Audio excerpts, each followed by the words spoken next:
그래서 이제 지난 시간에 그 비유에 대해서 이야기를 했고, 그거에 대해서 우리 바하님이 비유를 넣어가지고 시를 이렇게 손질을 해서 올렸어요. 한번 공유해 보자고요. 그 전에 내 마음이라고 하는 시는 잘 아실 거예요. 김동명 선생이 쓴 내 마음 알죠? 내 마음은 호수요 이렇게 하는 거예요. 먼저 이 노래가 가곡으로 되어 있으니까 문학도 좋지만 조수민이 부른 이 노래를 잠깐 1절을 들어보자고요.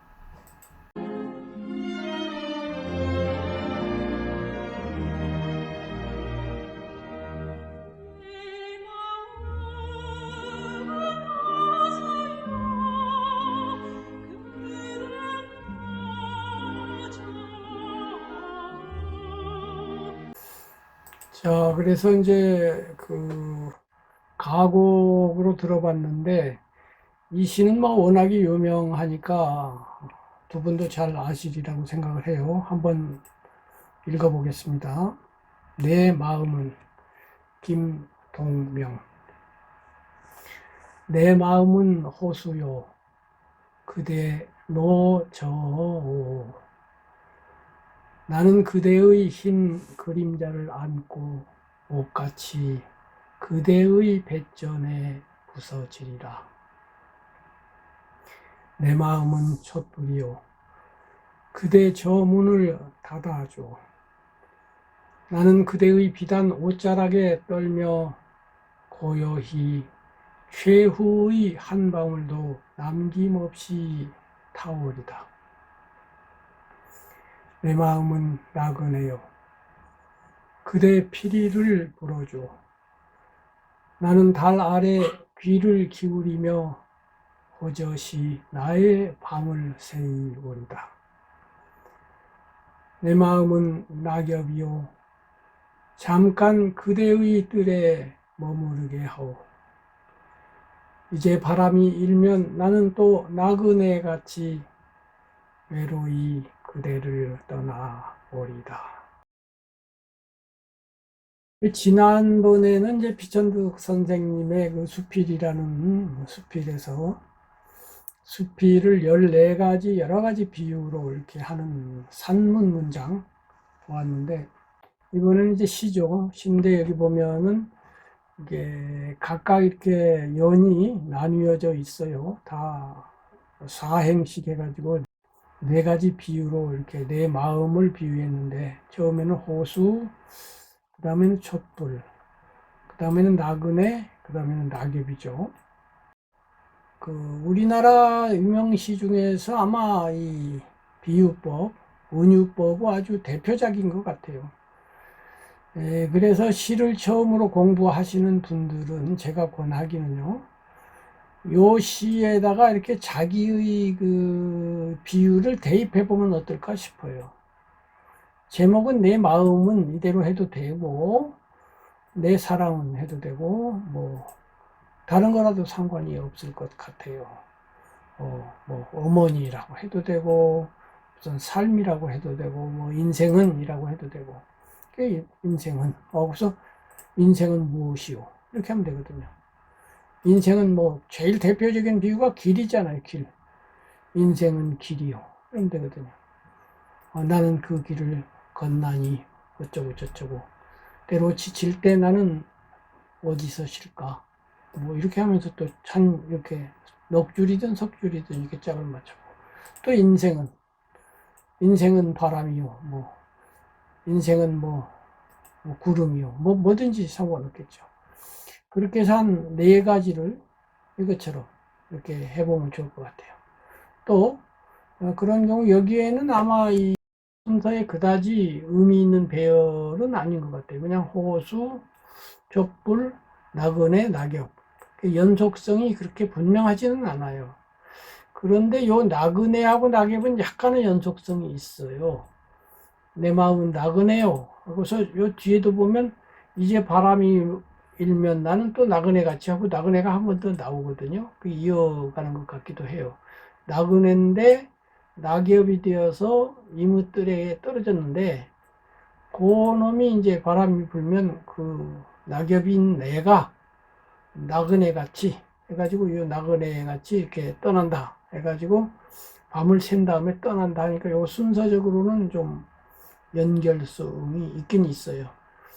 근데 여기서 백전에 부서지리라. 부서지면 없어지잖아요. 없어졌는데 아직 다 안 없어졌나 봐요. 그래서 이제 촛불로 타.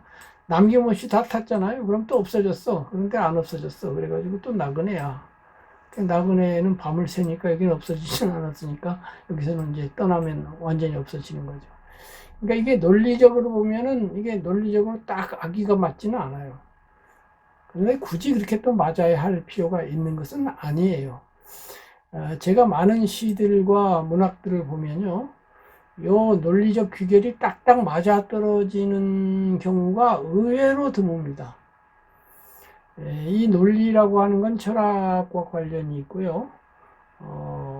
지금 우리 저 공부하시는 이 선생님은 이공계 공부를 하셔서 의사가 되셨는데, 이 이공 쪽으로 해서 좌뇌적으로 공부하신 분들은 이게 논리력이 뛰어나거든요.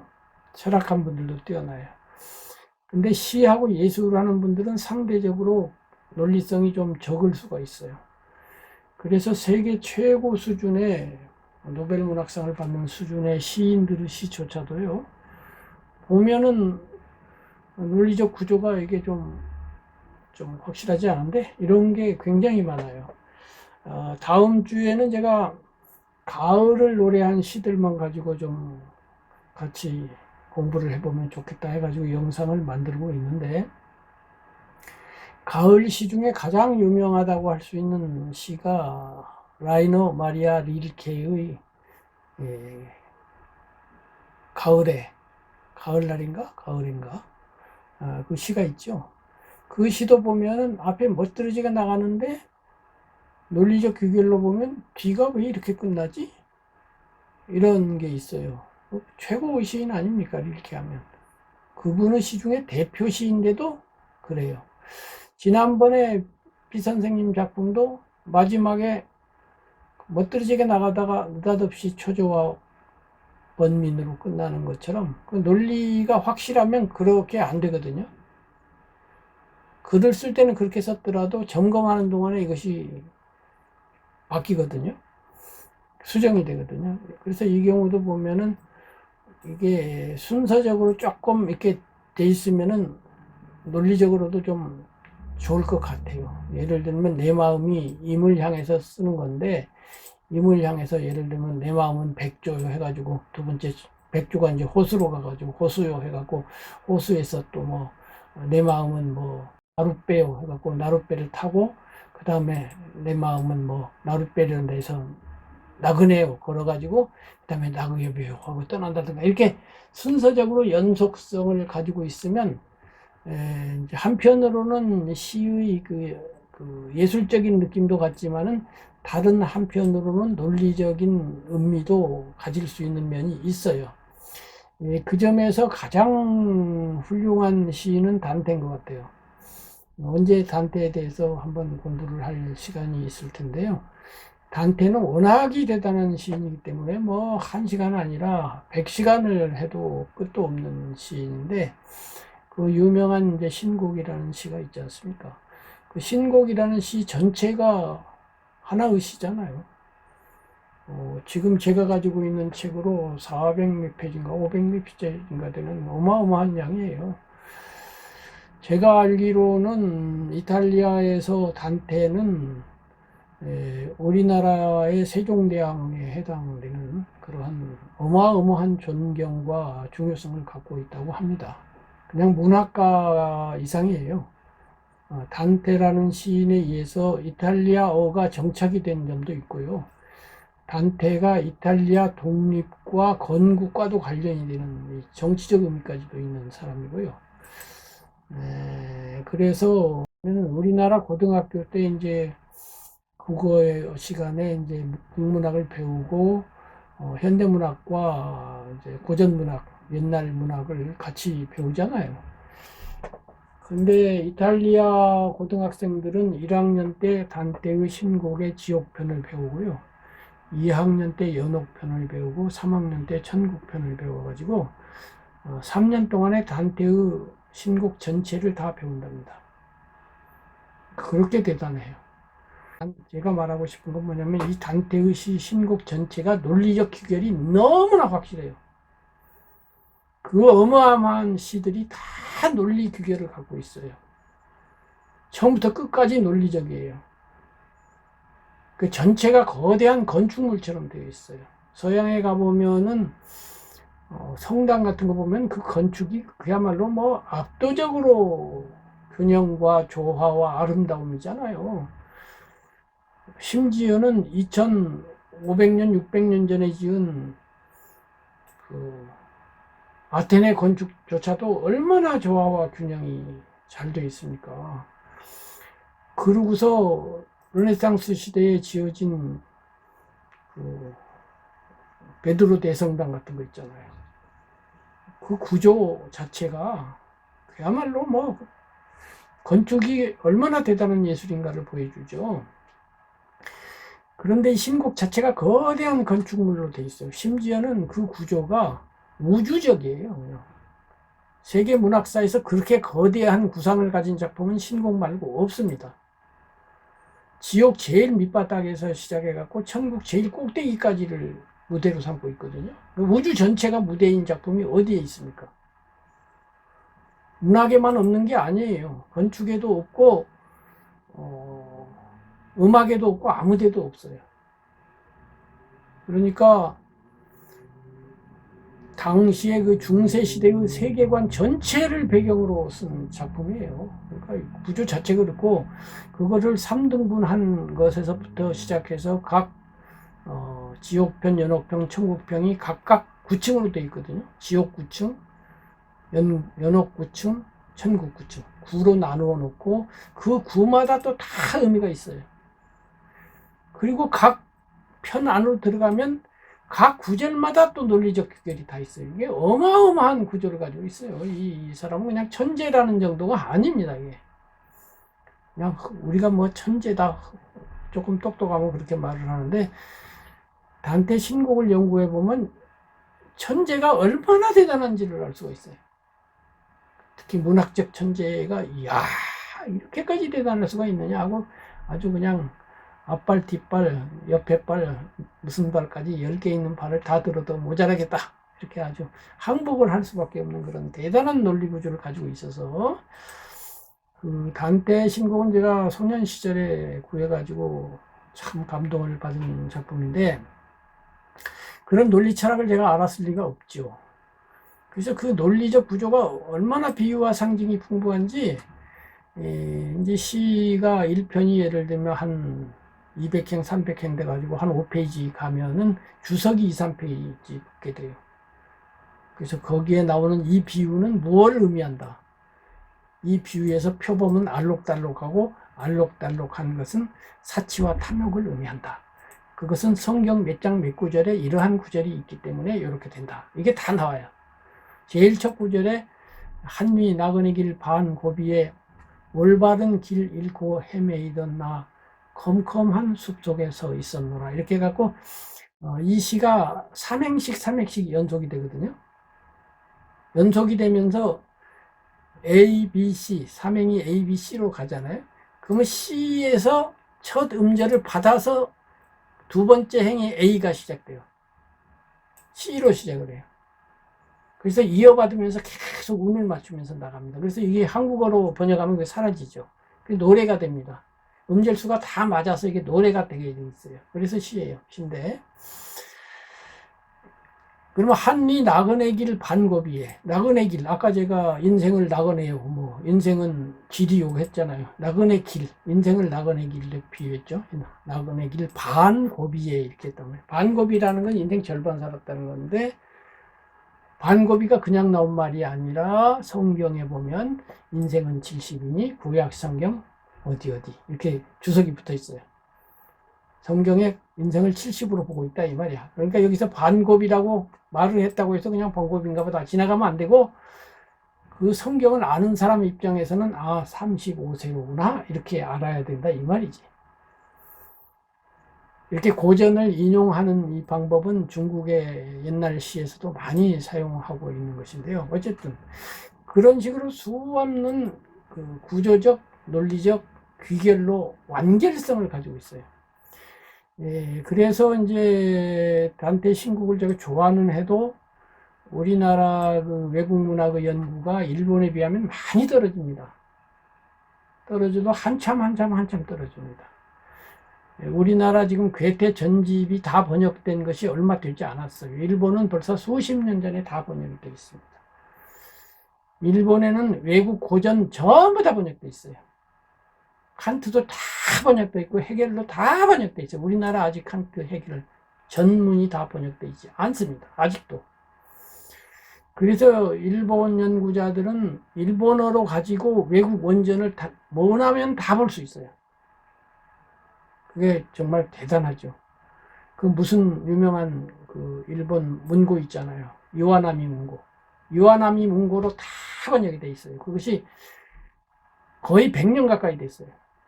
그러니까 이 저력이 대단하죠. 그래서 노벨 문학상 수상자가 나오는 겁니다. 그런데 그 점에 있어서 단테의 신곡이 요즘은 번역본이 있지만 제가 어렸을 때는 번역본이 하나밖에 없었고요. 그거 말고는 신곡을 알 수 있는 번역된 자료 자체가 없어요. 단테 전기라든가 뭐 신곡 해설서라든가 이런 게 하나도 없는 거야. 그러던 차에 한 10년 넘었나요? 20년까지는 안 됐을지 모르겠는데요. 일본의 신곡 애호가들이 그 말하자면 모여서 신곡 연구 모임을 가지고 서로 대화하고 토론하고 한 분이 발표하고 다 교수들이에요.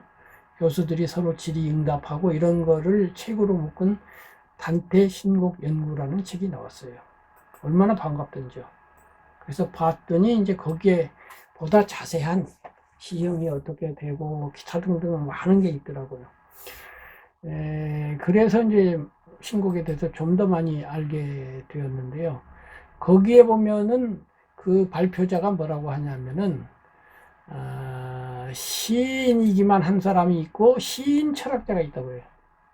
시인이면서 철학자인 사람이 누가 있겠는가 하고서 그 대표자는 단테다. 단테는 시인이기만 한 것이 아니라 위대한 철학자다. 이렇게 말을 하고 있어요. 우리가 생각해도 철학적인 문학인이 많이 있지만 철학자인 칸트라든가 헤겔 옆에 갖다 놔도 어깨를 겨룰만 하네. 이런 또 철학자는 그렇게 많지 않아요. 그런 철학성이 많은 작가라면 아무래도 우리가 제일 먼저 떠올리는 사람은 그 톨스토이하고 도스토옙스키일 거예요. 그리고 이제 뭐 기타 등등 그 실존주의 입장에서 또 쓴 그런 또 작가들도 있고 한데요. 아무튼 단테가 그렇게 대단한 논리 철학을 갖고 있어요. 근데 그런 분들이 보면 이제 이렇게 그 좋은 비유긴 한데 그 특별한 연결성 없이 그냥 나열만 하는 거는 흡족하지 않을 건데요. 그 대신 그렇게 논리 철학이 짱짱한 분들의 작품은요, 좀 답답해요. 너무나 완결성이 있으면 좀 사람이 좀 풀어진 데도 있고, 지난번에 비 선생님 비유처럼, 잎사귀를 나란히 붙이다가 하나가 약간 비틀어지기도 하고 좀 숨 조금 쉬어야 되잖아요. 하기야 구조가 완벽한 또 구조자들은 쉬는 것까지도 구조에 넣긴 넣습니다. 그래서 건축은 어떻게 되는지 모르겠어요. 거대한 건축도 한쪽 구석에 좀 비워놓는 데가 있어야 되거든요. 전부 완결성만 가지고 있으면 안 되거든요. 우리나라 건축은 그런 거 있습니다.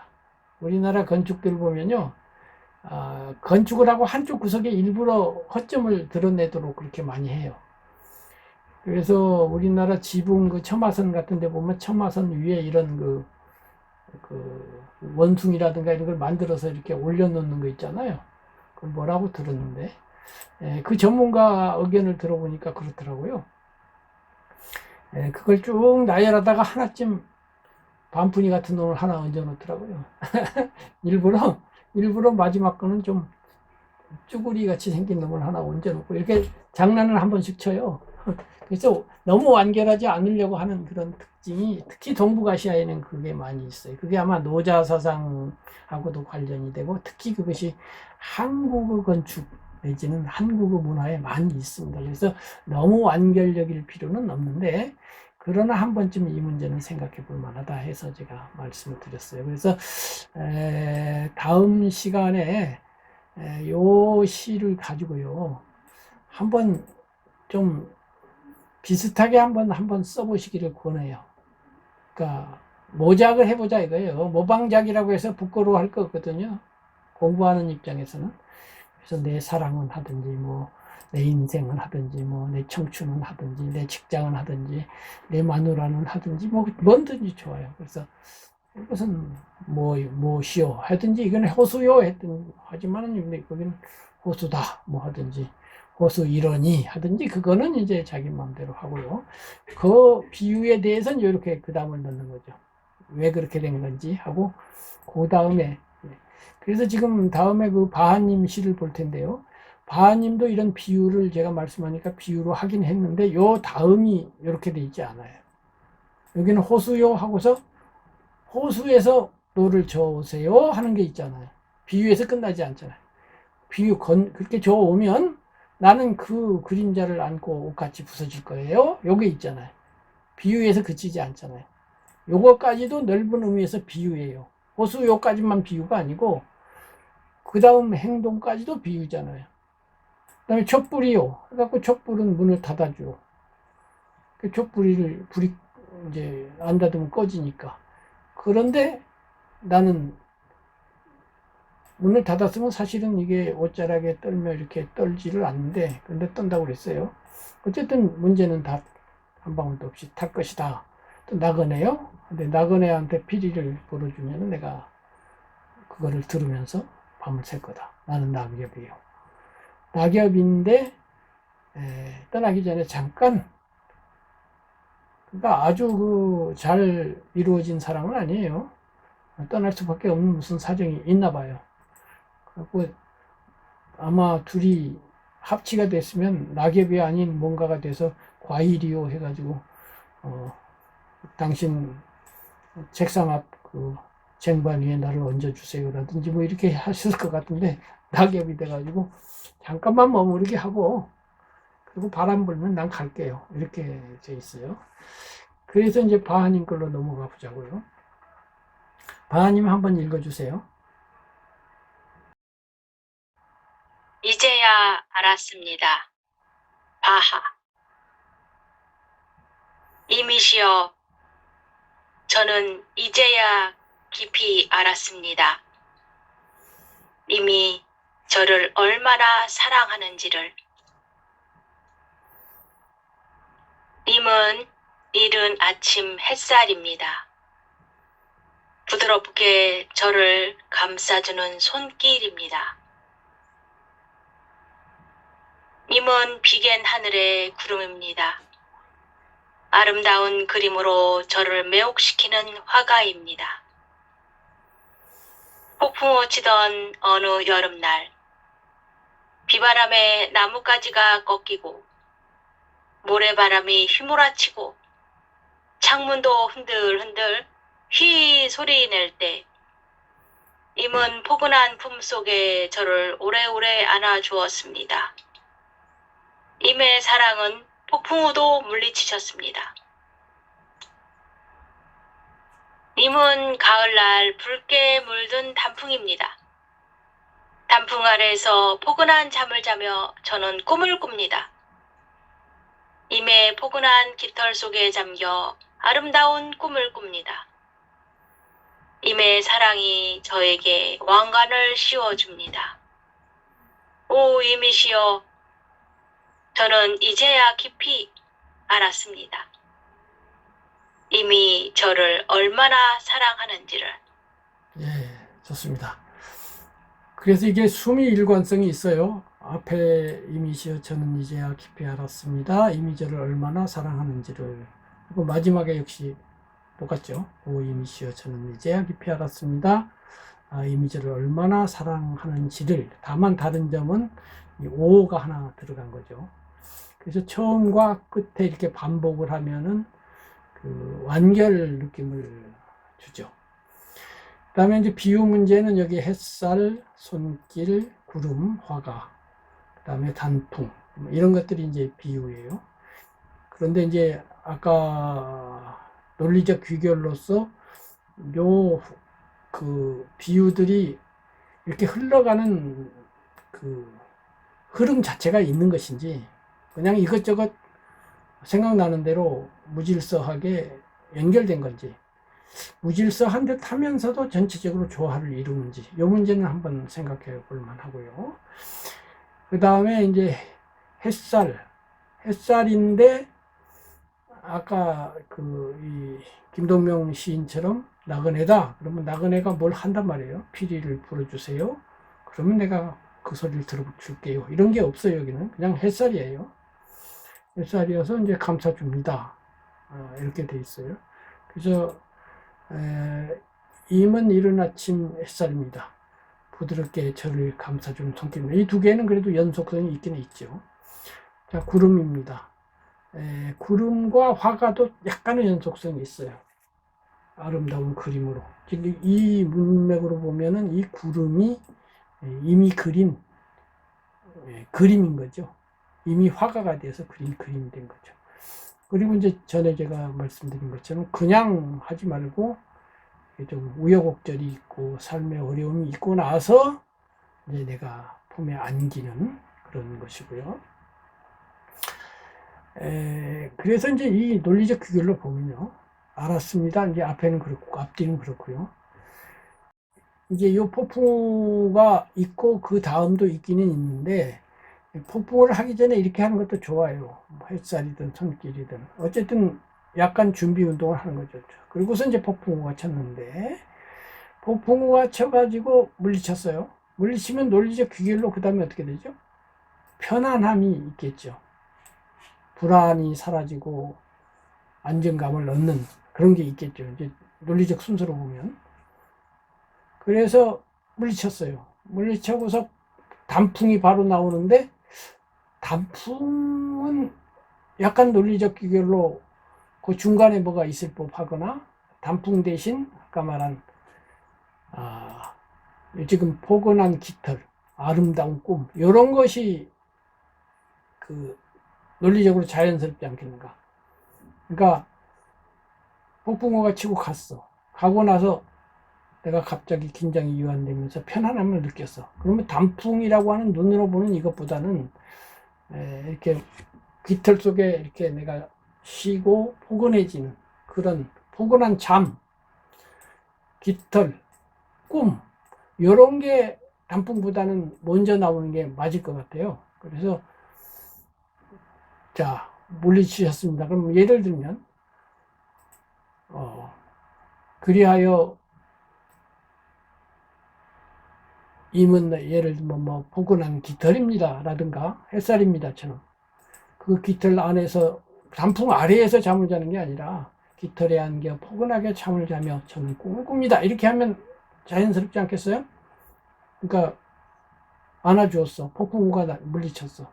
그리고 포근한 깃털 임이 있었고 그 품에 내가 안겨서 단풍 아래에서 하는 것보다는 품 안에서 내가 아름다운 꿈을 꿉니다. 그러고서 이제 단풍이 오히려 그러고서 이제 꿈을 꿔서 좀 숨 좀 쉬고 나와서 눈을 열어 밖을 바라보니 내 눈앞에 단풍이 펼쳐지고 그 단풍이 영광의 왕관이 되어 저에게 왕관으로 이렇게 씌워지는군요. 그러면서 이미시여 저는 이제야 깊이 이런 식으로 하면 어떨까? 제가 논리적 측면에서 이런 생각을 해봤어요. 누누이 말한 것처럼 이 작품은 바하님 거지 제 것도 아니고 또 시에서 무슨 정답이 또 있는 것도 아니에요. 다만 이제 제가 한 단계 한 단계 조금씩 이렇게 이 관점 저 관점을 제시하면서 수정하고 보완하면서 변화되고 있는 과정에서 저의 아이디어를 말씀드리는 거예요. 우선 이제 이게 아마 세 번째 수정인 것 같은데, 적어도 바하님이 볼 때 제가 몇 가지 이렇게 조언을 한 것으로서 이번에 이제 전에는 없던 비유를 이렇게 이용하셨는데, 그거부터 물어볼게요. 지금 본인이 생각할 때 이렇게 비유가 들어감으로써 전의 시보다 좋아졌다고 느끼시죠? 예, 맞습니다. 그렇습니다. 예. 예, 그래서 제가 이걸 보고서 카톡에다, 오, 대단합니다. 아주 훌륭합니다. 하고서 말씀드렸는데, 저도 그 변화가 좀 크게 느껴졌어요, 저는. 그 진전이 한 걸음이 아니라 한 두 걸음, 세 걸음 달라진 것 같이 느껴졌거든요. 그래서 제가 네네. 감탄사를 한 건데, 아마 본인도 그걸 느끼실 것 같고요. 두 예. 번째로는 지금 제가 이 논리적 규계를 얘기하면서 포근하게 안아준 다음에 그 포근함을 이어받아서 깃털, 잠, 쉼, 이런 쪽으로 하고서 단풍이 등장하고 단풍과 왕관이 연결되고 이렇게 하면 어떠냐는 제 아이디어는 어떻게 생각하세요? 예, 지금 전 너무 놀라웠던 게요. 예, 전 사실 그런 어떤 임의 사랑이 이렇게 저에게 이렇게 좀 다가오는 그런 느낌들을 그냥 살려서, 아, 임의 그런 큰 사랑은 햇살 같을 거야. 저를 부드럽게 감싸준 손길 같을 거야. 구름이야. 그래서 화가야. 뭐 이런 식으로 그냥 이렇게 사실 논리성 없이 그냥 이렇게 사실 썼고요. 그 단풍도 사실은 이제 큰 논리성은 없지만, 이제 폭풍우 치던 어느 여름날이 앞에 나왔잖아요. 예, 예, 그러니까 여름이 이제 갔을 거 아니에요. 그렇지, 그렇지.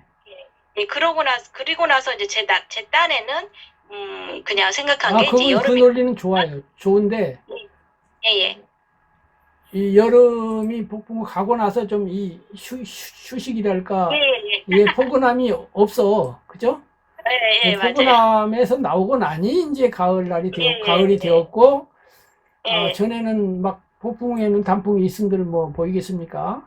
그런데 갑자기 보이는 거지. 네, 그래서 네, 지금 앞에 있는 이 구름과 화가하고 단풍이 약간 이미지가 겹쳐요. 시각적이라는 측면에서. 예, 예, 그렇죠? 예, 그런 의미에서 이것이 오히려 이 단풍하고 같이 묶여지고, 예? 예, 예, 그래서 사랑하는지를 해서 바로 폭풍으로 넘어가 버린 다음에, 여기서 물리치셨습니다 하고서 햇살입니다, 화가입니다. 그러고서, 아니, 이제 포근한 깃털을 하고서 햇살입니다, 손길입니다, 화가입니다, 단풍입니다. 그리고 다 멍간입니다. 그러고서 임이요. 이렇게 하는 것도 방법일 것 같아요. 네, 네, 그러니까 그런 것 어느 같아요. 것이 예, 좋은지는 모르지만 네, 논리라는 측면에서 우선 앞에 뒤에 똑같이 하면서 뒤에 오자 넣는 것도 잘 하신 것 같고 앞에는 없는 게 뒤에서는 좀 한 단계 이렇게 감탄이 상승하는 효과 좋은 것 같아요. 다만 이것도 네, 이 행가리를 똑같이 하면 좋겠어요. 얼마나 아, 예, 사랑하는지 이거를 예, 똑같이 예, 하면 예, 좋겠고요. 네, 그리고 그다음 폭풍으로 바로 넘어간 다음에 예, 포근한 깃털 숨 좀 쉬고 예, 예? 네, 그 정신 차려 예. 보니 이제 가을이 되었고 햇살이고 손길이고 이 손길 자체는 깃털하고 포함시킬 문제예요. 그죠? 아, 그러네. 예, 예. 깃털 같은 손길 안에서 내가 잠을 잘 수도 있고, 품 안에서 음, 잠을 잘 거라면 손길이 없어질 수도 있고, 어쨌든 품, 손길 이런 거는 그 접촉과 감각의 문제잖아요. 그런데 이제 네. 요거 단풍, 햇살, 화가, 구름 이건 시각이에요, 시각. 예, 예, 그래서 시각이고 이제 왕관하고 단풍은 조금 연결될 수도 있는 이미지예요. 예, 예, 맞아요. 예. 그런데 이제 미리 다 말씀드리면 복잡하기 때문에 제가 한 걸음씩 가고 있거든요. 예, 그런데 이제 이것이 더 풍부해지려면 시각만이 아니라 청각, 예, 촉각 예, 이런 것까지 하면 더 풍성해지겠죠. 네, 그래서 한용운 선생의 뭐 오동잎은 뭐 누구의 손길입니까? 뭐 이것이 있잖아요. 네. 그런 걸 보면 그렇게 돼 있어요. 아, 그러니까 지금은 시각 중심으로 돼 있단 말이야. 예, 그 예, 다음에 이제 포근한 품은 촉각이요. 그런데 사람에게 가장 중요한 감각이 시각이에요, 사실은. 네, 다섯 가지 감각기관이 있지만은 우리가 시각이 거의 80%는 시각 정보를 중심으로 우리가 살게 돼 있어요. 그래서 몸 1000냥에 눈 900냥이란 말이 그래서 있는 거예요. 눈이 안 보이는 사람이 제일 답답한 거지. 귀가 안 들리는 사람보다 더 답답할 거 아니에요. 그래서 시각 중심으로 마음이 흘러가고 시가 쓰여지는 건 어떤 면에서는 당연해요. 당연한데, 그러나 이제 청각이 나중에 가면 이제 되는데, 오늘은 이번 수정에서는 청각은 그만두고 있는 것만 가지고 재배열을 해서 좀 더 좋게 한번 만들어 봤으면 좋겠어요.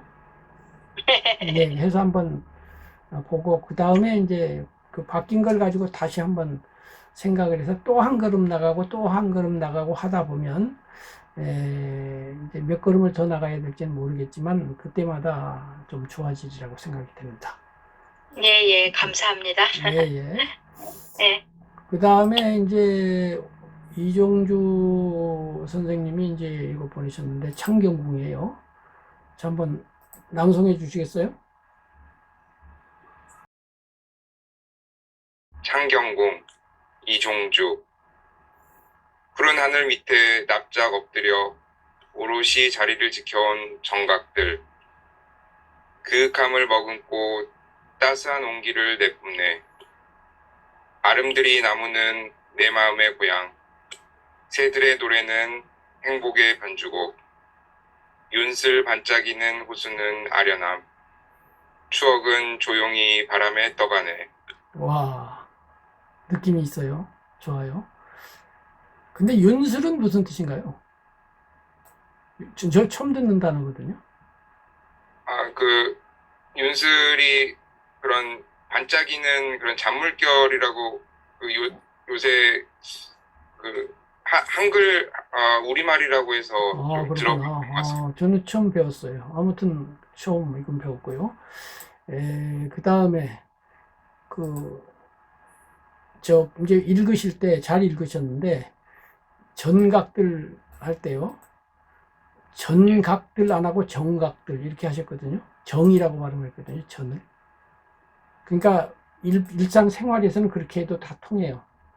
통하는데 이제 우리가 앞으로 문학을 하고 할 때는 전각들 할 때는 전각들 이렇게 분명하게 좀 생각을 하면서 읽어주시면 좋겠어요. 그래서 그냥 정각들 이렇게 해도 돼요. 생활에는. 그러니까 그런 것이 있고요. 그 다음에 이제 비유 면에서 내 마음의 고향. 그러니까 나무를 마음의 고향. 노래를 행복의 편주고. 요게 비유가 두 번 있어요. 제가 비유를 말씀드렸더니 이제 비유를 해 주신 거예요.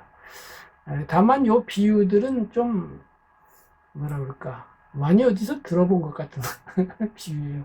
그러니까 제가 창은 지금까지 없었던 걸 새로 하는 거라고 그랬잖아요. 그 창적인 면이 좀 약해요. 그죠? 그건 본인도 인정하시죠? 예, 예. 그래서 이 창을 좀 유념하면서 뭔가 새로운 비유가 없겠는가? 요걸 한번 생각해 보시면 좋겠어요. 그럼 여기서 그 바하님도 아침 햇살, 손길, 구름, 화가 단풍. 이것도 창적이진 않아요. 뭔가 지금까지 없었던 수필은 청자 연적이다. 듣도 보도 못한 소리거든. 수필은 난이요, 학이요, 청초하고 봄맵시 날렵한 여인이다. 뭐 하나도 아니에요. 막 연속으로 수필은 그 여인이 걸어가는 숲속으로 난 평탄하고 고요한 길이다. 전부 다 새로운 거예요. 이렇게 이 새로움성을 가지고 이제 이렇게 했으면 좋겠어요. 그래서 이 창경궁이라는 소재로 가지고 하셨으니까 이번에는 서정주 선생의 광화문 비슷한 광화문을 한번 감상하면서 대가는 어떻게 쓰는지 한번 보자 이거지 내 말은. 이 서정주 선생의 시가 뭐 워낙에 명작이 많지만은 그 중에도 이것도 명작으로 꼽히는 것 중에 하나예요. 광화문 서정주. 북악과 삼각이 형과 그 누이처럼 서 있는 것을 보고 가다가 형의 어깨 뒤에 얼굴을 들고 서 있는 것을 보고 가다가 어느 새인지 광화문 앞에 다다랐다. 광화문은 차라리 한 채의 솥을 한 종교. 조선 사람은 흔히 그 머리로부터 온 몸에 사무쳐 오는 빛을 마침내 버선코에서까지도 더 받들어야 할 마련이지만 온 하늘에 넘쳐 흐르는 푸른 광명을 광화문 저같이 의젓이 그 날개 쪽지 위에 싣고 있는 자도 드물라. 상하양층의 지붕 위에 그득히 보이는 하늘. 위층의 것은 드디어 칠칠 넘쳐라도 흐르지만 지붕과 지붕 사이에는 신방 같은 타락이 있어 아래층의 것은 그리로 온통 넘나들 마련이다. 옷같이 고우신 이 그 타락에 하늘 모아 사시라 함이렸다. 고개 숙여 성 옆을 더듬어 가면 시정의 노래 소리도 오히려 태고 같고 문득 지켜든 머리 위에선 파르르 낫달도 떨며 흐른다.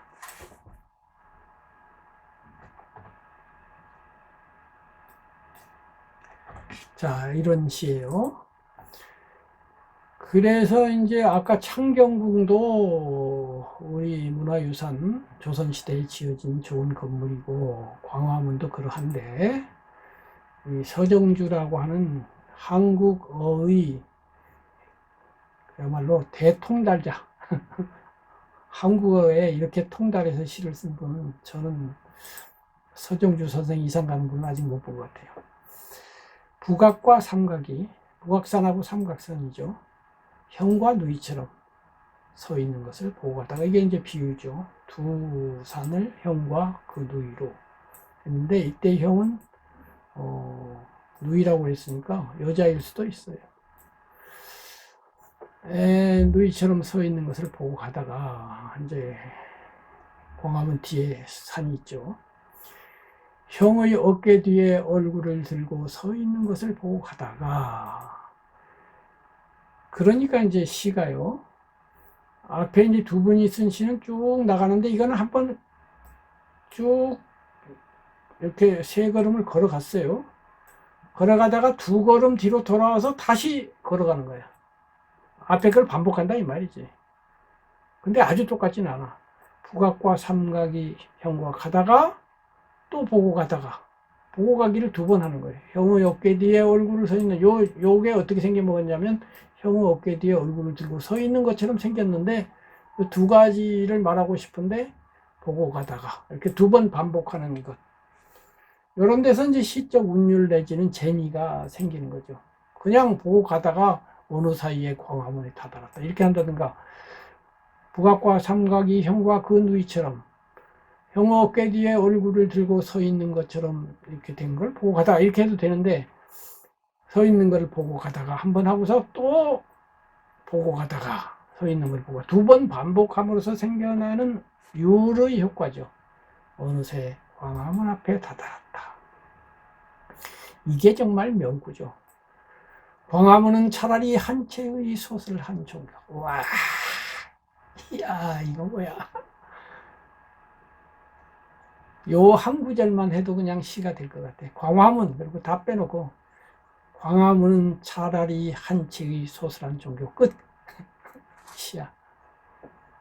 종교. 광화문은 차라리 종교인데 이 종교가 뭐 답답하게 이걸 믿으세요, 저걸 믿으세요 이런 의미의 종교가 아니라 고귀하고 숭고하고 뭔가 우아하고 아름답고 인간성을 초월하는 그 무엇인데 한 채의 건물로 된 소슬한, 그것도 소슬한 군더더기 없고 깔끔하면서 시원하고 이런 종교.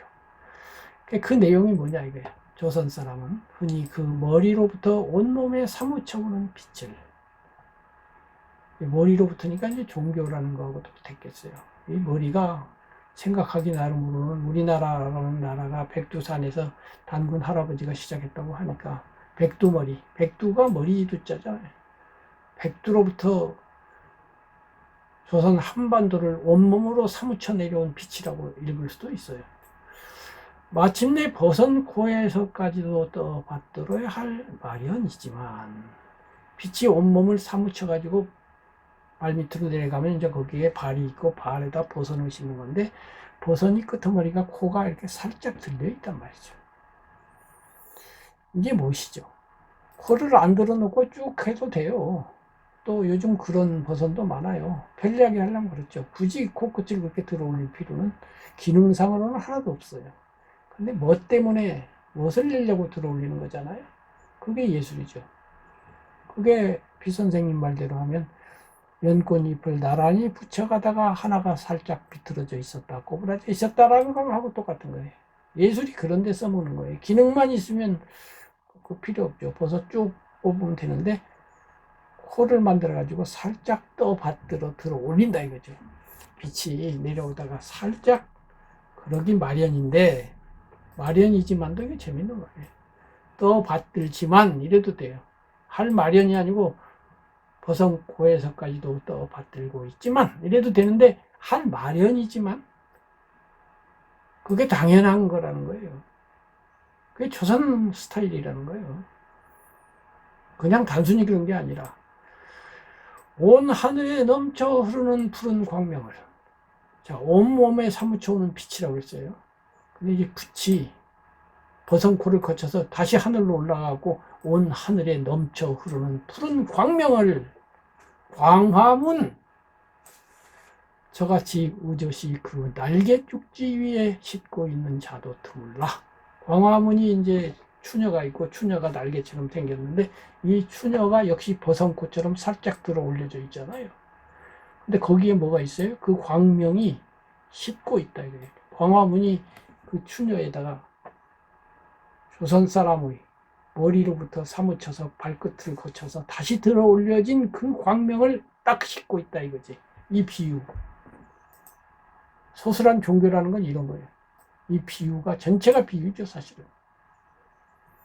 비유를 그냥 뭐는 뭐 같아요. 여기서 단순하게 내 마음은 호수요. 그 다음에 조금 있지만 이렇게까지 되어 있지는 않죠. 앞에 내 마음은 이렇게까지 멋들어지게 이렇게 의미심장하게 되어 있지도 않고 이렇게 또 의젓이라든가 마련이지만이라든가 드물라 이것도 또 독특한 드물다가 아니에요. 드물라 드물 것이다 라는 뜻인데 그걸 짓고 있는 자도 드물 것이다 이렇게 안 하고 드물라 이게 한국어에서만 가능한 어미를 변화함으로써 격이 결정되는 한국어와 일본어에서만 가능하지 영어에서는 이런 말이 전혀 불가능하죠. 번역이 안 되죠. 자, 그런데 그렇게 해서 이제 이 빛이 지금 푸른 광명을 이렇게 날개 쭉지에 싣고 있는데 이번에는 상하 양층의 지붕 위에 그득히 고이는 하늘 2층으로 되어 있는데 그 지붕 위에 이제 싣고 있으니까 고이는 하늘 위층의 것은 드디어 칠칠 넘쳐라도 흐르지만 그 중에 위층의 것은 너무나 고이다 보니까 철철 막 넘쳐 흐르고 있는데 지붕과 지붕 사이에는 1층과 2층이 있는데 그 중간에는 신방 같은 다락이 하나 있어요. 빈칸이 하나 있어가지고 아래층의 것은 위층 것은 막 넘치는데 아래층의 것은 그리로 온통 넘나들 마련이다. 그러니까 눈에는 안 보이지만 이 시인의 눈에는 보이는 그 빛이 푸른 광명이 아래층에서 위층으로 넘나들고 위층에서 철철 흘러 넘치더라 이거죠. 이것을 보아내는 것 이것이 시인이고 이것이 시상이 아니겠어요. 어마어마하죠 이거. 이거를 제가 영상을 그렇게 만들 줄 알면 한번 광화문을 가지고 영상을 만들어 보면 좋겠어. 실실 넘치는 그림을 그걸 보아내는 거죠. 우리가 읽을 때 그걸 읽어내야 되는 거죠. 옷같이 고우신 이 그 다락에 하늘 모아 사시라 함이었다. 왜 그렇게 되냐면 옷같이 고우신 이. 지금 우리 바하님이 님을 예찬하고 있는데 옷같이 고우신 이가 누구겠어요? 님이죠. 아까 김동명 시인도 옷 같은 그 배전에서 내가 부서진다고 그랬는데, 옥이라는 건 흔히 옛날부터 임을 상징하는 것으로 많이 표현이 되어 있잖아요. 귀한 것.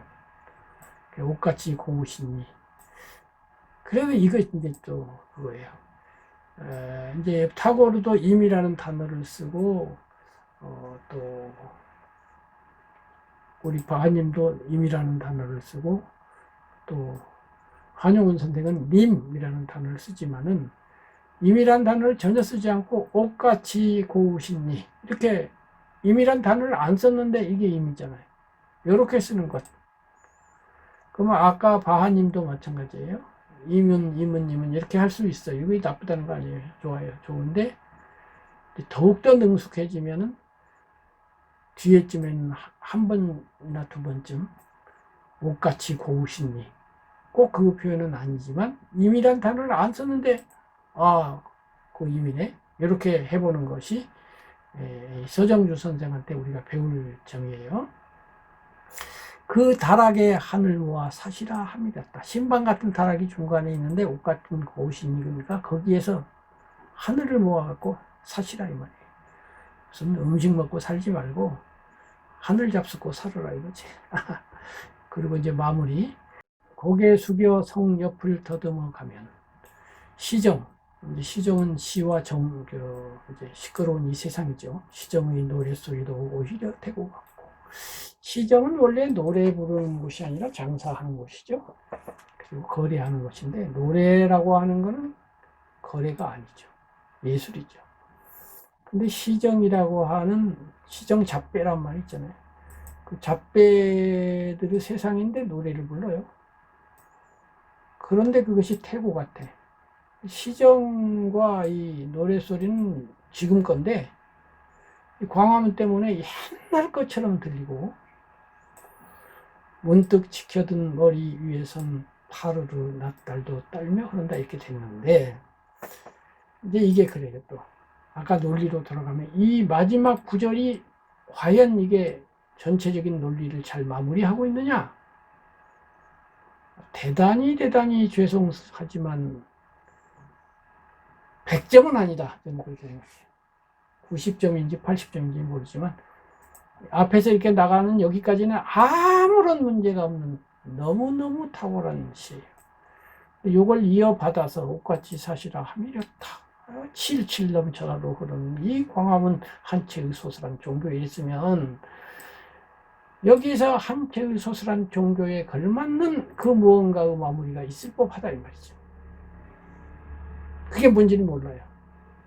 뭔지는 모르는데 이게 왜 그러냐면 서정주 선생님도 철학자는 아니거든요. 논리가는 아니에요. 그래서 어떤 시들은 그 논리가 딱 떨어지지만 이거는 논리가 그렇게 완결성은 좀 덜 느껴진다. 예를 들면 국화옆에서 같으면 논리가 딱 가기가 떨어지죠. 한송이의 국화꽃을 피우고 위에 봄부터 울고 여름에는 천둥이 먹구름 속에서 울고 가을에 다시 내 누님같이 생긴 꽃이여 내가 잠이 오지 않았나 보다. 그 길이 뭐 한자도 고칠 데가 없어요. 한 글자도. 근데 이거는 제 개인적인 생각이니까 이게 정답일 수는 없는데 개인적인 느낌으로는 뭔가 여기가 기가 막힌 끝마무리가 있을 법하고 그랬더라면 그야말로 이거는 지금도 명작이지만 특명작이 되었으리라고 생각을 해요. 그러나 이건 어디까지나 제 생각이니까 어쨌든 이제 지금 우리 창경궁 우리 이 선생님의 작품으로 돌아가서 푸른 하늘 밑에 납작 엎드려 오롯이 자리를 지켜온 전각들.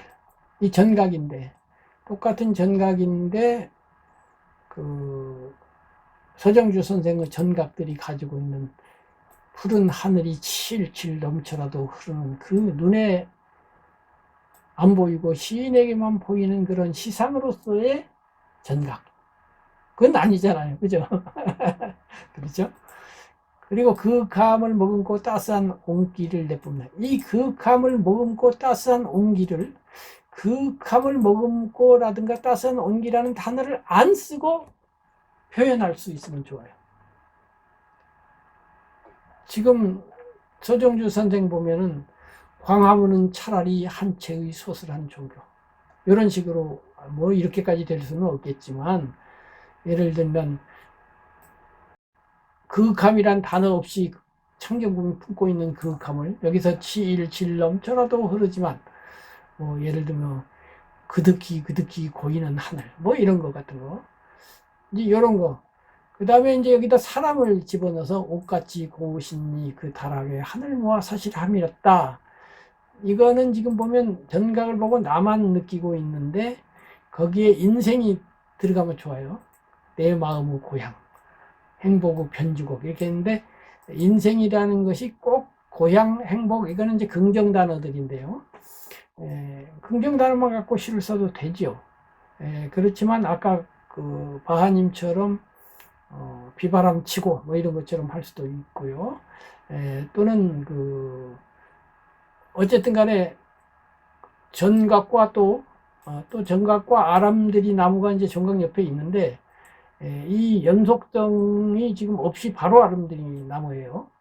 정각들이 내뿜는데 아름다리 나무가 둘러싸고 있었다든가, 그런데 이제 그 둘러싸고 있는 전체 모습이 어떻다든가 이게 없이 온기를 내뿜네 하고 아름다리 나무 했어요. 이 창경궁이 제목인데 아름다리 나무는 창경궁 자체는 아니고 보조물이거든요.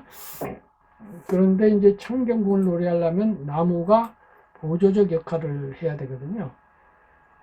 그런데 내 마음의 고향은 어떤 의미에서는 궁이 되어야 되는 거죠.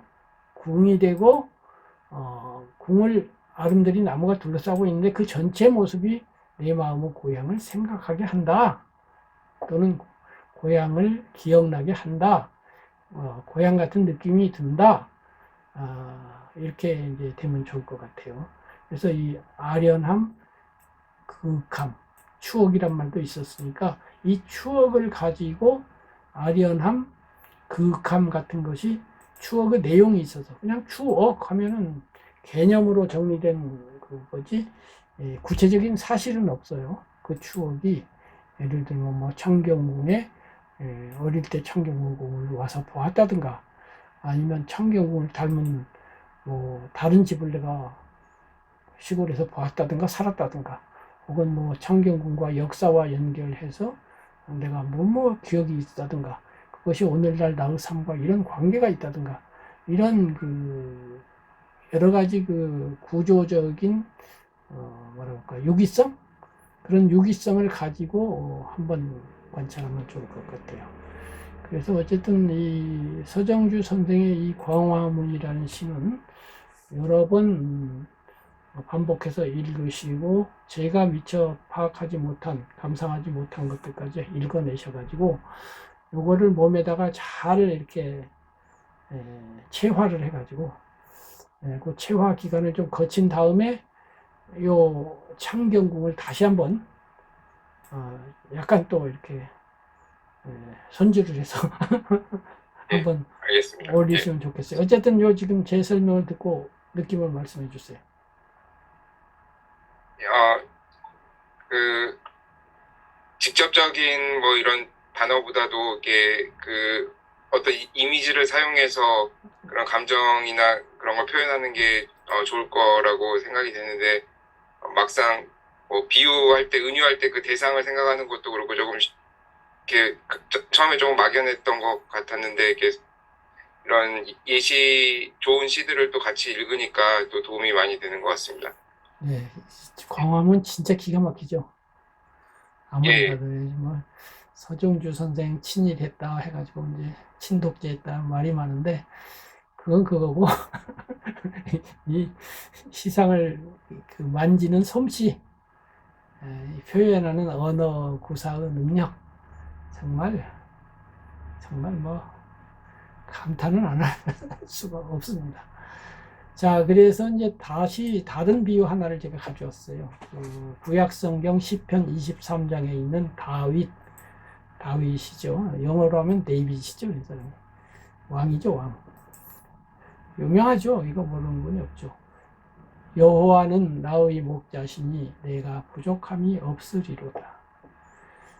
그가 나를 푸른 초장에 누이시며 쉴 만한 물가로 인도하시도다. 내가 사망의 음침한 골짜기로 다닐지라도 해를 두려워하지 않을 것은 주께서 나와 함께 하심이라. 주의 지팡이와 막대기가 나를 안위하시나이다. 주께서 내 원수의 목전에서 내게 상을 베푸 기름으로 내 머리를 바르셨으니 내 잔이 넘치나이다. 비유만 보자면 여호와 즉 하느님은 나의 목자라고 비유를 했단 말이죠. 목자가 목동이죠. 그러니까 비유에서 이제 나는 양이고 여호와는 나를 양치는 목자이시다 이 말이죠. 그런데 내가 부족함이 없으리로다. 그가 목동이 나를 푸른 초장, 풀이 많은 데로 데리고 가서 누이시며, 그 다음에 이제 물 마실 때가 되면 쉴 만한 물가로 인도하시다. 이것도 비유죠. 이게 이제 푸른 초장이라는 거는 잘 먹고 잘 살게 해준다는 것이겠고, 또 쉬게도 해준다 이 말이죠. 내가 사망의 음침한 골짜기, 이것도 비유죠. 사망을 음침한 골짜기로 비유를 했죠. 다닐지라도 해를 두려워하지 않을 것은. 해침을 받아야 되는데 겁이 안 나요. 왜냐하면 주께서 목자로서 나와 함께 하심이라. 주의 지팡이와 막대기가, 이것도 비유죠. 목동에게는 지팡이가 있죠. 나를 안위하시나이다. 늑대가 오면 쫓아내 주니까.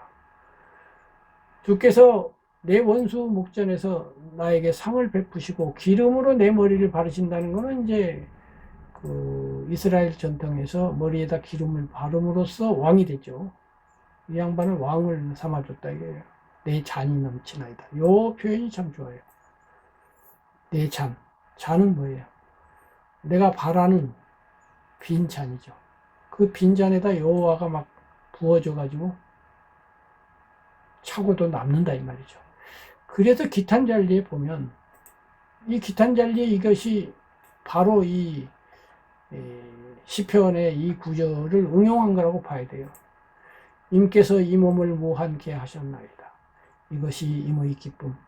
연약한 이 그릇을 비우고 비우시와 항상 새로운 생명으로 채우시나이다.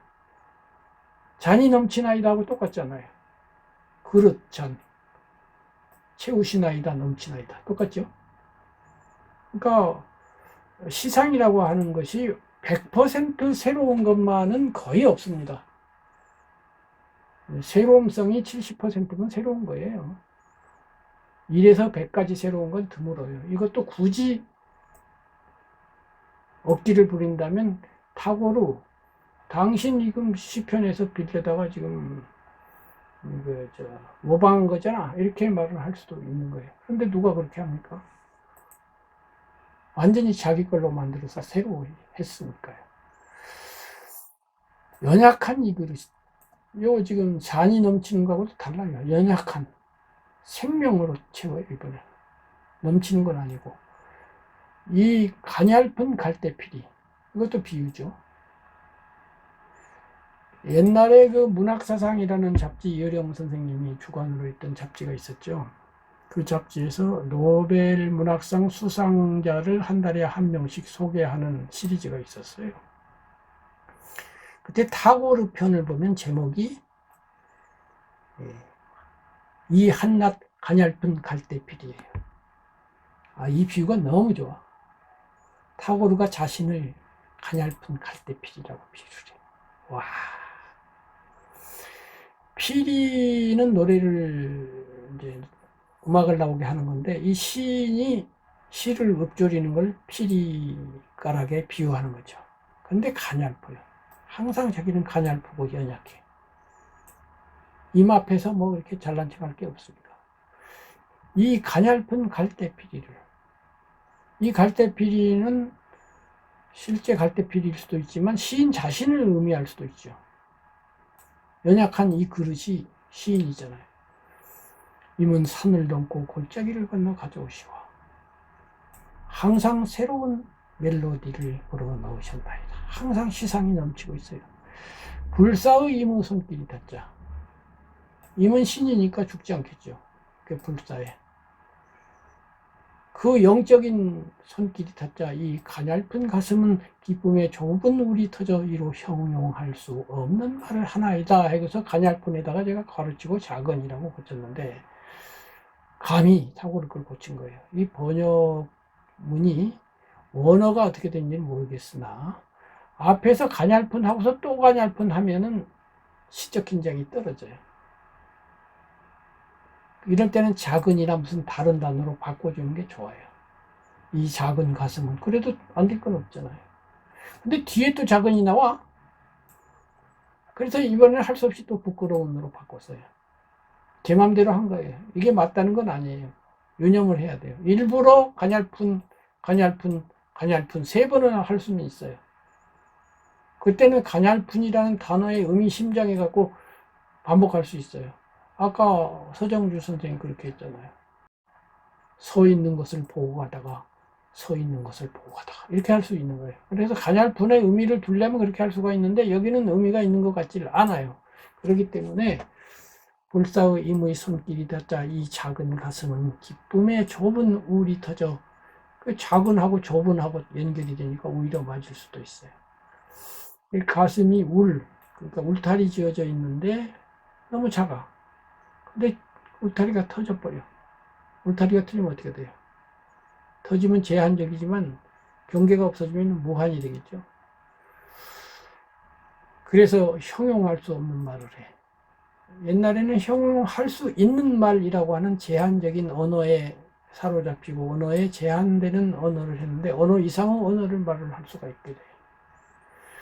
임의 무궁한 선물, 불사의님, 무궁한, 제일 앞에서도 무한케, 무한, 무궁. 임에게는 그냥 최상의 형용사가 들어가요. 무한하고, 무궁하고, 불사고, 이런데 이제 나는 작고, 가냘프고, 부끄럽고, 이러죠.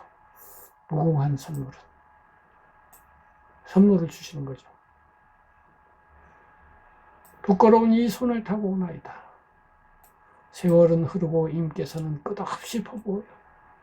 시간이 가는데 임은 계속 잔이 넘치도록 주는데 그런데도 아직도 채울 곳은 남았나이다. 이게 왜 남았는지는 모르겠어요. 이게 논리적 규결이 맞는지도 잘 모르겠어요. 그러나 어쨌든 이렇게 되어 있어요. 오늘 여기까지 비유를 중심으로 얘기를 했는데 이제 제 거를 하나 소개하려고 그래요. 우정이라는 이런 수필인데요. 이게 제가 수필가가 된 지 한 1년인가 되고 나서 쓴 현대문학에 발표한 수필인데 비천득 선생님의 수필이라는 수필을 모방한 수필이에요. 그분 같은 수필을 나도 써보자 하고서 써본 거예요. 그래서 여기도 비유가 이렇게 많이 있는데 비유가 비 선생님은 수필을 14가지로 비유했는데 저는 우정을 16가지로 비유를 했어요. 우선 읽어보고 말씀드릴게요. 우정, 김정빈. 우정은 은사시 나무다. 이 넓은 플라타너스다. 부신 눈꽃을 피워 이고 탑인 듯 서 있는. 우정은 겨울 향나무다. 우정은 생생하게 빛나는 실록을 바라보는 부드러운 눈길이다. 마주 보며 심취하는 마음이기보다는 나란히 창가에 앉아 함께 빗줄기를 바라보는 것과 같은 우정은 서로가 서로를 탐내지 않는 사심 없는 심성의 교류다. 우정은 건강한 여름의 목소리다. 그러나 자결하는 7월의 태양은 우정에 속하지 않는다. 아침이 한낮보다 저녁 어스름이 심야의 혼곤한 꿈보다 우정에 가깝다. 들리는 바이올린의 가을 색조가 시와 사랑을 연상케 한다면 마치 격조 높은 수필과도 같은 우정은 겨울 아침을 두드리는 피아노의 청아한 음색을 지니고 있다.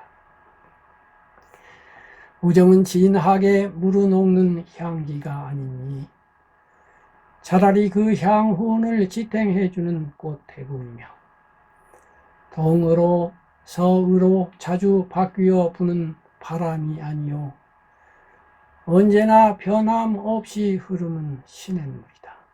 또한 우정은 오 하고 부르짖는 격한 감탄사가 아니니 문장의 호흡과도 같은 쉼표이거나 말 없음표다.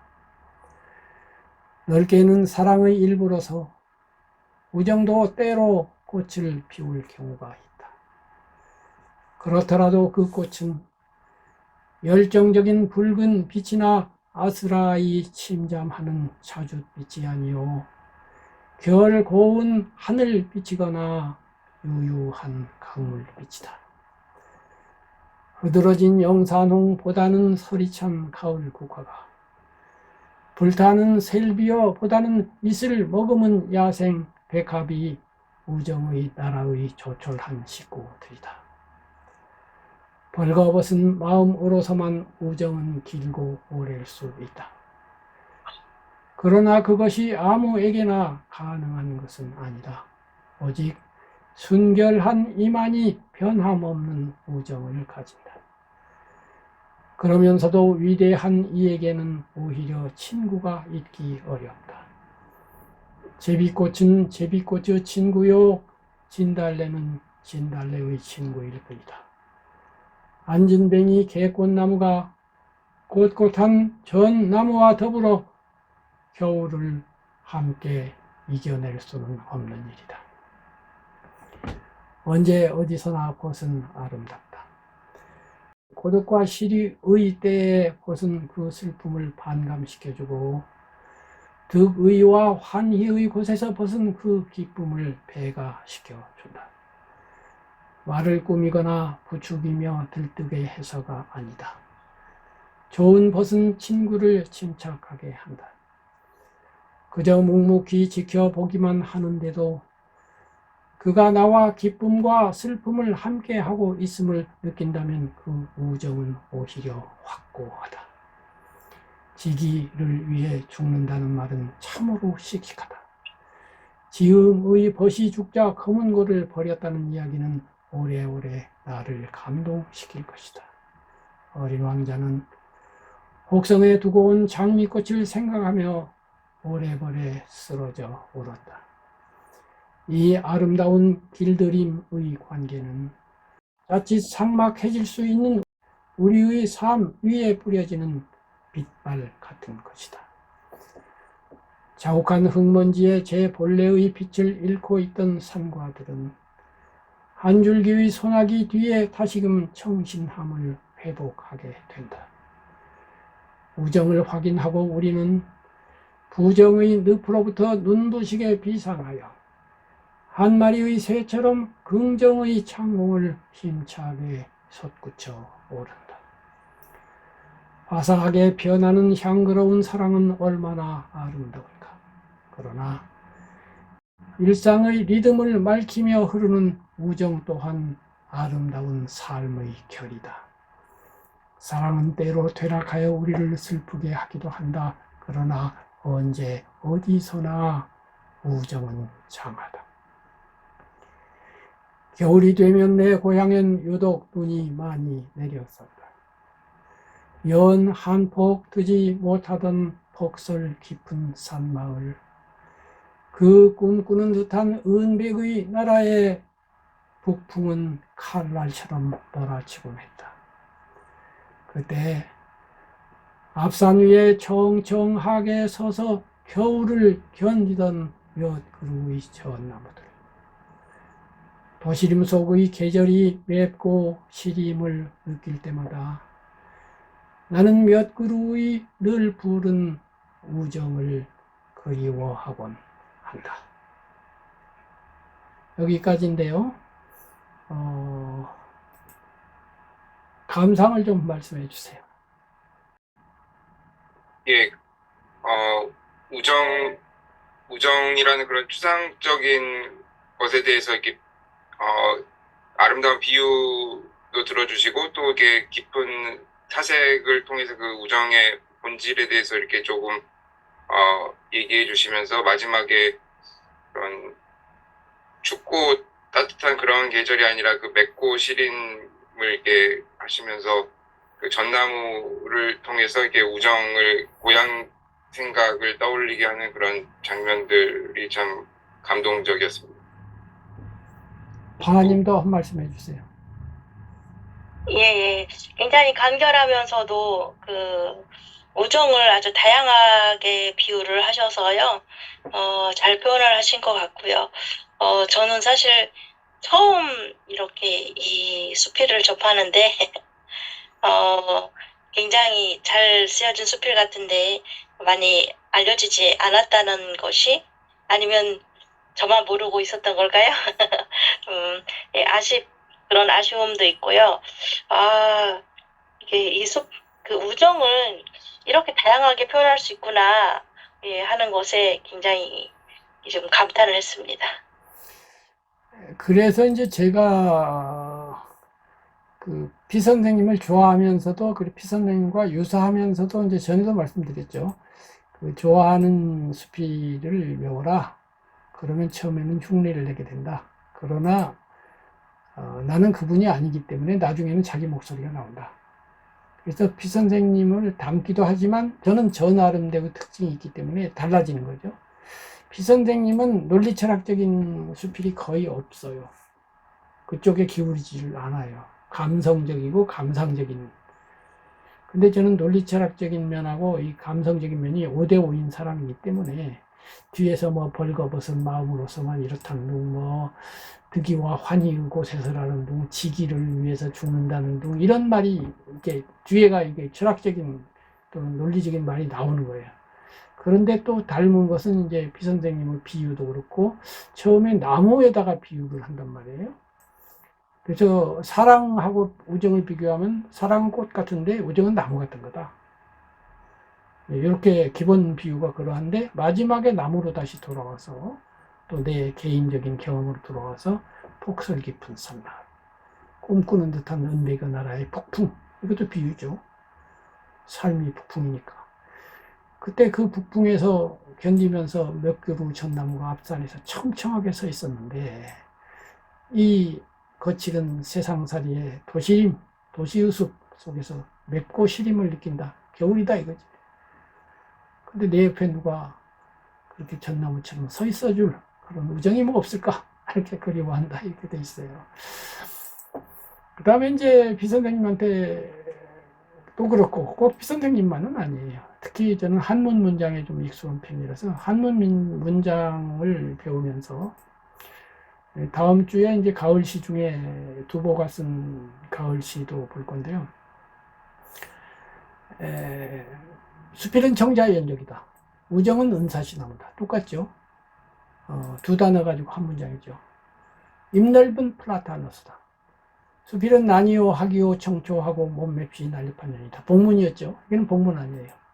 그 다음에 여기는 입 넓은이라고 하는 형용이 있어요. 처음에는 피 선생님 형용 앞에 수식어가 없죠. 그 다음에 주어가 없잖아요. 우정은 입 넓은 플라타너스다가 아니죠. 우리말에서는 주어가 없어도 되죠. 우정은 은사시나무다. 입 넓은 플라타너스다 하면 이 입 넓은 앞에 우정은이란 말이 있는 거나 마찬가지죠. 이런 건 피 선생님이 쓰지 않은 기법이죠. 부신 눈꽃을 피워이고 탑인 듯 서 있는 쉼표 하나 찍고 우정은 겨울 항로다. 이렇게 쉼표 찍고 한번 쉬어가는 것도 피 선생님 거의 쓰지 않는 기법이에요. 서 있는 우정은 겨울 향나무다. 근데 나무만 갖고 지금 한 거예요. 우정은 생생하게 빛나는 실록을 바라보는 부드러운 눈길이다 해가지고 이제 실록은 나무와 관련되지만 눈길로 넘어가서 그 눈길이 서로 쳐다보는, 이건 누구와 한 말이죠. 생택지베리가 서로 바라보는 것이 아니라 같은 방향을 바라보는 것이다. 이 말이 있잖아요. 그래서 마주 바라보면서 푹 빠져드는 그게 사랑이죠. 그것이 아니고 나란히 창가에 앉아 같은 방향으로 핏줄을 바라보는 것과 같은 쉼표하고, 이걸 다시 한번 설명하면 우정은 서로가 서로를 탐내지 않는, 어떤 면에서 사랑은 탐내는 건데 사실은 심상교육이다. 그 다음에 이번에는 여름의 목소리다. 그 다음에 그러나 여름은 목소리인데, 여름은 여름인데 7월 여름은 아니고 너무 뜨거우면 또 안 되고 그래서 한낮에 그것보다는 아침이, 또 저녁 어스름이 심야보다는 우정이 그렇다. 또 바이올린의 가을이 시와 사랑 같다면은 우정은 수필 같은 거다. 그리고 피아노 음색 같은 거다. 그 다음에 향기가 아니라 향기를 키우는 그 줄기 같은 것이다. 동으로 서로, 이것도 이제 일반적으로 안 쓰죠. 동으로 서로 그래야 되죠. 근데 리듬상 세 음절을 맞추기 위해서 서로 이렇게 한 거예요. 자주 바뀌어 부는 바람. 바람은 자주 바뀌잖아요. 바람도 좋긴데, 그 오후가에도 있듯이 바람 소리 좋다 하나 그칠 적에 한오매라. 그쳤다 부르다 하는데 자꾸 바뀌는 것이 아니고 시냇물처럼 계속 흘러가는 이런 것이고, 이것도 재밌죠.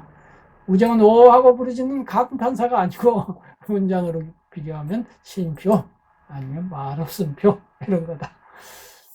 이제 넓게는 우정도 사랑인데 꽃을 피울 수가 있다.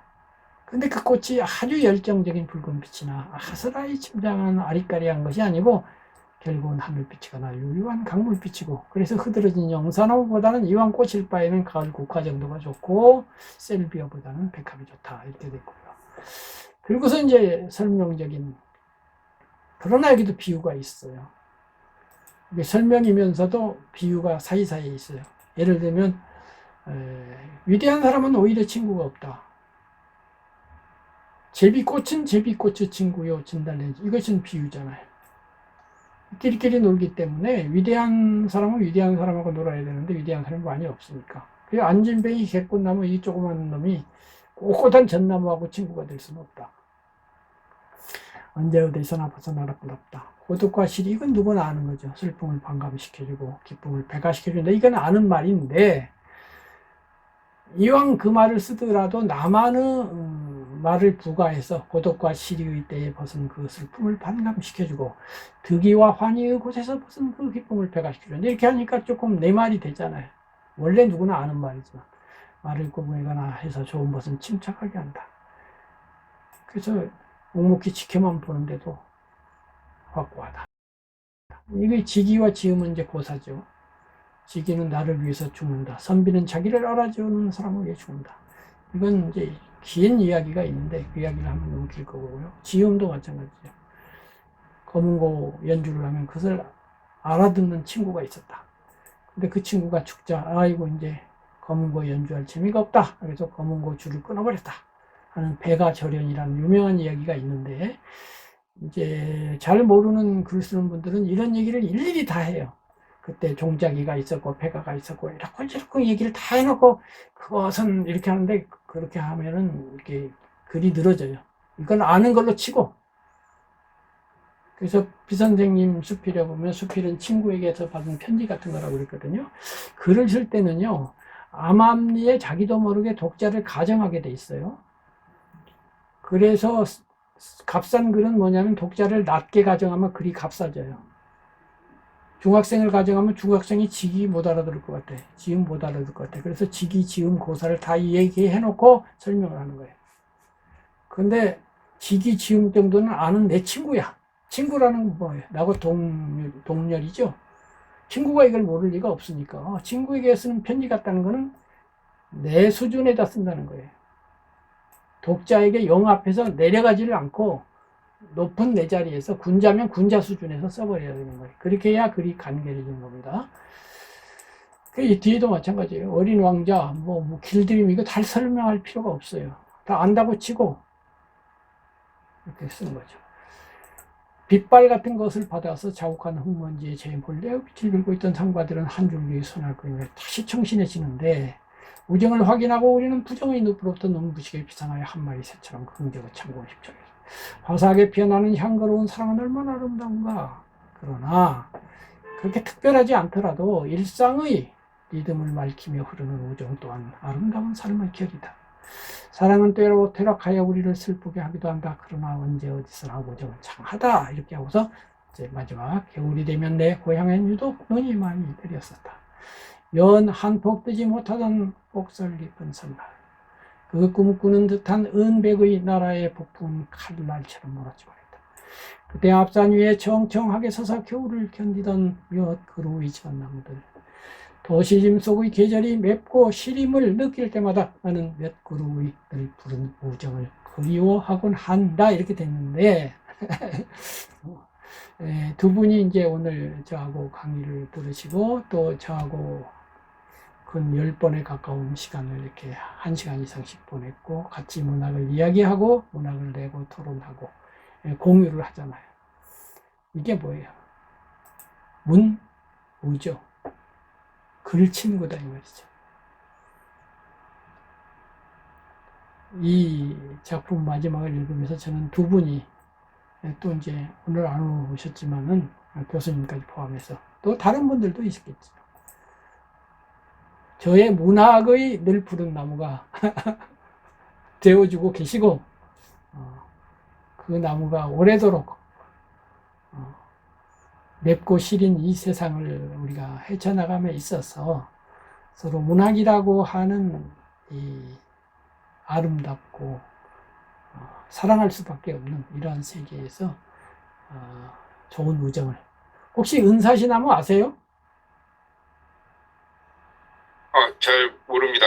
근데 안 그래도 좀 여쭤보고 싶었던 게 그 나무를 좀 이렇게 비유로 선택하실 때 어떤 그런 이미지가 있으셨는지 좀. 그러니까 은사시나무가 제일 앞에 나오는데 은사시나무는 모르시는구나. 포플러 나무 같이 생겼는데 나무 뒤에가 흰색이에요. 그래도 바람이 불면 파락파락 하면서 플룻 소리가 나요. 그러면서 팔락팔락 하면서 그 뒤에가 음악 소리처럼 나면서 뒤에가 하얀색과 파란 초록색이 이렇게 뒤집어지죠. 그래서 이 은사시 나무를 모르면 이 비유가 얼마나 좋은 비유인지를 잘 모르실 수밖에 없어요. 근데 그렇다고 뭐 은사시 나무는 이런 거다고 일일이 설명할 수는 없고 지금 내가 알기로는 이 선생님은 저의 수필집을 갖고 계시잖아요. 예. 거기에 보면은 이 은사시 나무 이야기가 어디 나올 거예요.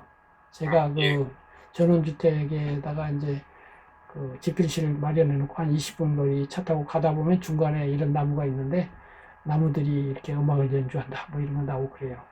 그래서 이제 은사시 나무가 있고요. 플라타너스 뭐 그래서 이 향나무 이 비유들은 피 선생님의 그 청자연적 난학 여인 길보다 훨씬 그 뭐라 그럴까 이미지 면에 있어서 그 분명성 내지는 멋들어짐이 좀 부족해요. 제가 봐도 피 선생님의 수필은 청자연적이다. 수필은 아니요 하기요 청초하고 몸맵시 날렵한 여인이다. 수필은 그 여인이 걸어가는 숲속으로는 평탄하고 고요한 길이다 하고 요 앞에 규절을 비교하면 피 선생님이 100점이라면 이거는 한 60점 좋게 보면 70점밖에 안 돼요. 제가 알아요. 아는데 어쩔 수가 없어. 내 실력이 그거밖에 안 되고 또 사랑이라는 걸 쓰면 더 화려해질 수가 있는데 사랑보다 우정은 좀 나무니까 꽃을 해야지 화려한데 나무 가지고는 아무리 화려하게 하려고 해도 화려하게 안 되는 면도 있어요. 그래서 우정은 화려한데 매력이 있는 게 아니니까 또 어쩔 수 없는 면도 있고 나중에 이제 제가 사랑에 대한 에세이를 한번 가지고 이야기할 때가 있을 거예요. 그때도 비유가 많지만은 그거는 이제 수필적이면서도 에세이적이고 그런 쪽이 강한 그런 글이에요. 저는 좀 이 글에서도 나타나고 아까도 설명한 것처럼 이런 비유적인 이런 면도 있지만 요 뒤에 설명하는 이런 뭐 철학적, 논리적 이런 거하고 이거 5대5로 균형을 이룬 이 작품인데요. 그런 특성을 갖고 있습니다. 어쨌든 오늘은 여기까지 하고 마지막으로 오늘 시간 마무리 말씀 한마디씩 듣고 끝낼게요. 이 선생님 말씀해 주세요. 예. 오늘 비유를 포함해서 이렇게 글쓰기에 관해서 이렇게 실제에 대해서 많이 배울 수 있어서 도움이 많이 됐고 또 마지막에 또 산문에서 이게 다양한 비유와 이렇게 어떤 본보기가 될 만한 그런 교과서적인 수필을 이렇게 보여주셔가지고 많이 우정에 대해서 좀 더 생각하게 되었습니다. 예. 감사합니다. 바하님? 예, 저는 이제 오늘 비유에 대해서 이렇게 또 제 시도 첨삭해 주시고 또 이 선생님 시도 이렇게 이렇게 조언을 해주시고 또 서정주님의 시 소개해주시고 예, 그 다음에 그 시편까지 해주셔서 이렇게 많은 이렇게 연관된 작품, 좋은 작품 소개해 주셔서 너무 굉장히 많은 배움이 일어났던 시간이었고요. 그 마지막에 그 우정 얘기하시면서 예, 우리들은 글친구이다 이렇게 또 해주시니까 너무 좀 감개무량합니다. 이렇게 대작가님과 이렇게 글친구가 되다니 너무 감사하고요. 또 이 선생님의 시에 대해서 아까 말씀드릴 시간이 없었는데, 아까 이제 카톡방에 올라온 그, 시를 처음에 딱 보고서 전 이렇게 놀랐어요. 그동안에 이렇게 재주를 숨겨오셨구나. 굉장히 아, 잘 감사합니다. 잘 쓰시는 분인데, 이래서 시가 좋았어요. 되게 좋았고, 굉장히 저 같은 창경궁을 봐도 저는 이런 시를 못 쓸 것 같은데 봄에 창경궁 갔었거든요. 네, 예, 서정주님의 시처럼 되게 좋은 시를 쓰실 것 같습니다. 예, 열심히 노력하겠습니다. 예, 예. 일단 처음이 어려운 건데 일단 시작을 했으니까요. 일단 부끄러워하면 안 돼요. 그래서 그냥 나오는 대로 쓰시고요. 쓰시고 나서 이제 제가 조언한 걸 가지고 한번 점검을 해서 예, 논리적으로도 한번 점검해보고 새로운 비유의 창성이 있는가도 한번 비유해보고 또 리듬 같은 말을 해도 저는 이 리듬을 여러 가지로 이렇게 하잖아요. 예, 예를 들면 진하게 물어놓는 향기가 아니니 이게 이제 피선생님 스타일이죠. 이게 거의 이게 시어적인 건데 차라리 같은 말도 잘 안 쓰죠.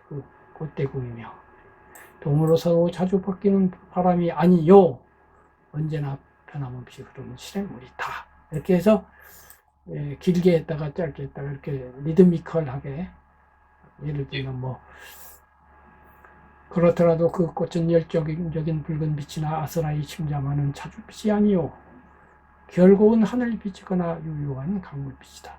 부드러진 영산홍보다는 서리찬 가을국화가 닥치고 불타는 셀비오보다는 빛을 머금은 야생 백합이 우정은 나라의 조촐한 식구들이다. 이렇게 이제 이것이 자꾸 이런 문장을 읽어봐야 체화가 돼서 일부러 이렇게 쓰려고 한 게 아니라 저절로 밀고 당기면서 이렇게 흐름을 탄다고 할까요? 그런 생기는데 꼭 저처럼 할 필요는 없는데 이런 걸 많이 하다 보면 자기 말하고 섞여서 자기 스타일이 나의 문체가 이제 나오게 돼요. 그래서 그게 이제 좀 시간은 걸리겠습니다만은 어쨌든 나오는 대로 우선 써놓고 이 관점 저 관점에서 좀 수정해보고 또 그렇게 올려놓으면 제가 또 조언해주면 또 고쳐보고 이렇게 하는 동안에 한 걸음씩 더 좋아지리라고 생각을 합니다. 오늘은 이 정도에서 마치겠습니다. 고맙습니다. 감사합니다. 감사합니다. 수고하셨습니다. 네.